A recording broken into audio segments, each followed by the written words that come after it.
You're listening to Turi Ryder's She Said What podcast. I'm Turi, along with Marci Persky. You need to be warned that in this installment, there's a whole lot about massacring vermin, bug vermin, rat vermin, all kinds of vermin. There's also a strange run-in I had with obsolete technology, but you'll only get to hear that after you make your way through the disgusting part.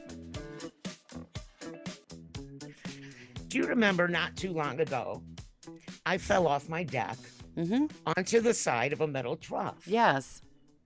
So we drove 45 minutes to the big city of Flagstaff, and we went to urgent care there. And they did all kinds of tests and x-rays and said, oh, nothing's broken. Here's 5 Vicodins, and go to Walgreens and buy some of these lidocaine strips and just slap them on your side till the bruise heals. They made me feel like an idiot. It wasn't broken. I couldn't stand up. I couldn't drive. I couldn't cough. I couldn't sleep in my own bed for 8 weeks. Well, I had a CAT scan last week, and guess what they found? How many broken ribs? They found a closed fracture right there, right where I said it was. And now I feel vindicated. That sounds like the definition of a hollow victory. Okay, my other bug. Yes. This is how we have fun up at 7,000 feet. With bugs? During the monsoons in August. Yes. I got on Amazon 3 of those tennis racket looking bug swatter things. Have you ever seen those? They look like a tennis racket, and you plug them in with your computer plug thing, whatever you call that. And they charge, and then you take it outside and you sit on your deck and you sit there and swat flies, and it goes so it's, and you just kill flies. Wait. So it's a combination of those bug zappers that people put in their backyard with the ultraviolet light and a fly swatter and a tennis racket. And they make 3 different sizes: small, medium, and large. I think I need to get this. This sounds like I'm fun. gonna take pictures. We're gonna have a tournament this weekend because we have 3 of them. So Frankie, Eve, and I, we're each going to pick a portion of like the front deck and just sit there and see who could swat the most. How are you going to have to pick them up out of the dirt, though? Oh, no, they're flying. Not the caterpillars, flies. No, well, they don't stick to the thing, do they?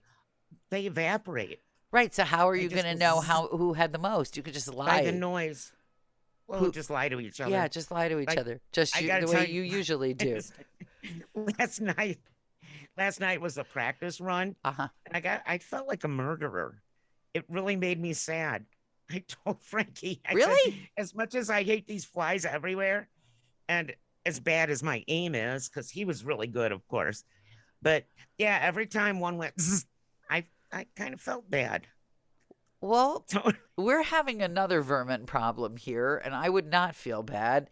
We have been, I believe this is now our 3rd year in a row of being voted by the famous pest exterminating company, the rattiest city in America. And we could prove that in our backyard. No. Oh, yes. And we have a grape arbor that goes over where we sit and have our dinner. And last night, the big cutie came in from D.C., and we made a nice barbecue for him. And as we were sitting at the table, one of nature's little furry naked-tailed scavengers scampered up to the grape arbor, flipping my kid out completely. And I finally looked at him and said, I know that you're an EMT, so this can't really bother you that much. And what would you like us to do about it exactly? And he had no answer. But from what you're saying, we should get one of those bug zapping tennis rackets in a larger form for the furred vermin, and that might do the job. You need some cats. Well, we have birds. Birds don't eat rats. Very funny. You can't miss an opportunity to try and place one of those zillion foster cats of yours, can you? Do you remember like a million years ago when we were young and carefree and we were driving around in Chicago in your little tiny sports car, and this giant rat walked right out in front of your car? I dream about that every now and then. Did I hit it, or did it get away from me? No, we both screamed. You actually put your brakes on, and we looked at it, and we both went, ah! and then kept on going. They're pretty big, some of them. The ones in our backyard are Huge. not that big yet. But I remember standing on my car a lot down in Lower Wacker, well, that's what you get for screaming when one of parking those came down where the out. garbage bins are of the city of Chicago. But I have demanded that the spousal unit go out on rat patrol again, which involves Ugh. a really serious war in our neighborhood. Involves a trip to the far south side to get a whole bunch of dry ice, which you shove down the rat holes. Then you cover them up. Then you set about 16 traps, which you have to watch all night long because they're smart. And the minute they see that one of their brethren has succumbed to the trap, they avoid all the rest of them. So you have to listen. You have to basically do an all-night vigil to Have get you thought about paintball guns? at night. Yeah. How do you see You where shine you're? a light and go boom. Oh no, And they're then pretty speedy. They're they'll not. go to someone else's house.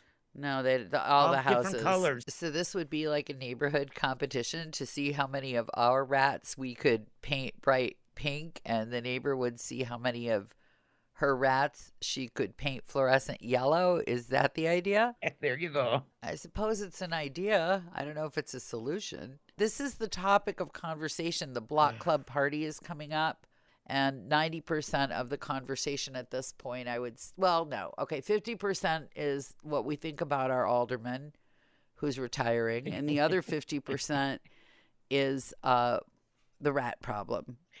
We have these things up here called pack rats. Yes, They're different than your rats. right.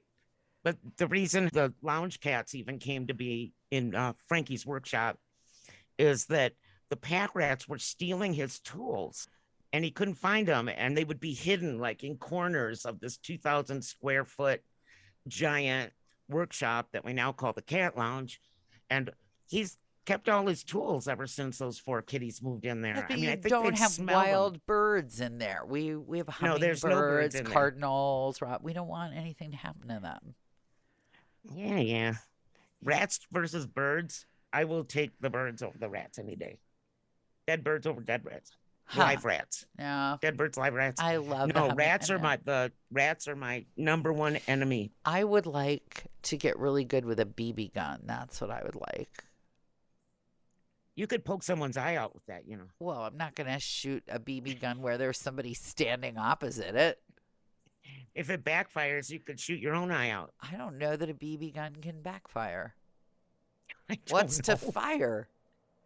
You know, we have one here. Isn't it But sort there's- of like a glorified catapult?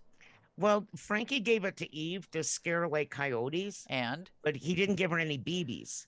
He just said, go stand out on your steps and point it, and it makes a loud noise and they'll run away. okay. Because no one trusts her with the BBs. So I don't trust her with a swimming pool full of water. So, yeah, I could see that. well, we were going to talk about your cassette deck. Oh, my cassette deck. Yes. I took it in, and apparently cassette decks are very in demand now. Now, Really? I can understand why vinyl would be coming back. Vinyl has its own sound. You get the fun record cover. You get a lot of notes. And the quality is good if you have a good turntable. But what on earth would anybody want with going back to cassettes? The quality was never that great. They get stuck in the machinery regularly, and you hear that noise of the tape just kind of twisting itself into some Yep. elaborate French pastry shape. And they get dry and they just like fall apart. Yeah, when the cassette was a big thing, the sides of America's interstates were littered with cassettes that people had ripped out of their dashboards in a fury and tossed out the window. I guess back to the birds. I guess the birds liked it. I think they would take some of the tape and use it for nests, but I don't understand. So I desperately needed to get some sound off something out of one of the 5 boxes of cassettes that we've hauled around at 20 different houses at this point. I have those too. And I needed a deck, and they told me that mine wouldn't even be looked at for a week. So I went to, not counting that store where they don't sell old cassette decks, they just fix them. I went to 4 secondhand stores. 4. Salvation Army, Value Village, 2 different locations, and the Brown Elephant thrift store. And the Brown Elephant had said they had one, but it was broken. They let me test it.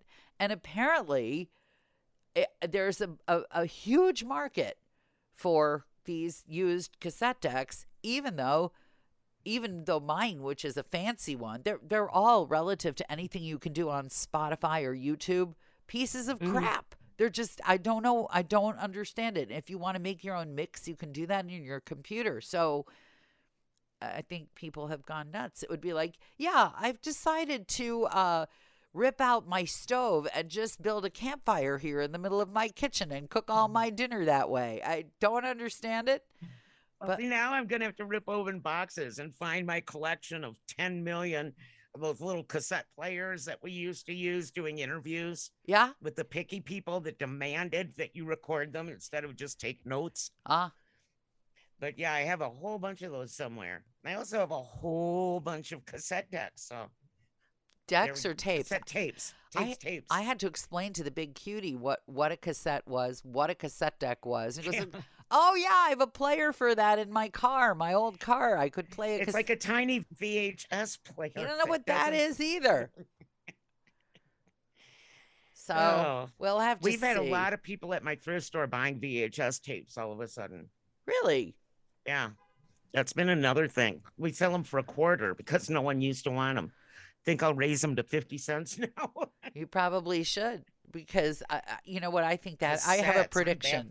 I think what that is, a response to cable. And that's now, $1,000 a month. I think if you're poor, you just cancel your cable subscription. If you have little kids, you just get a bunch of movies for them. Dig out the old VHS player. I made it all the way through a pregnancy with Cinderelmo as my workout tape, so that the older one could step to the right and shake, shake, shake while I'm riding my little exercise bicycle. There's all kinds of weird machinery coming back in style, and I'm trying to remember if when I was in high school, I thought it would be neat to resurrect my parents' old mono hi-fi, but I don't think I ever did with the tubes. I have one of those great big giant bulky reel-to-reel that we used to make. In radio, we used to like cut voiceovers, cut commercials, whatever. Yep. And you would take a little razor blade, and actually cut the tape, and then use a special little tape to put it back together. It's called a splicing block, and I have one here in my desk. Well, I have one of those giant reel-to-reel things that weighs about 150 pounds. You might be surprised at what some sucker, or as we like to call him, aficionado, would be paying for that now. Oh, okay. So I'm going to be rich? No. Do I have to prove it works? Well, it has all the pieces.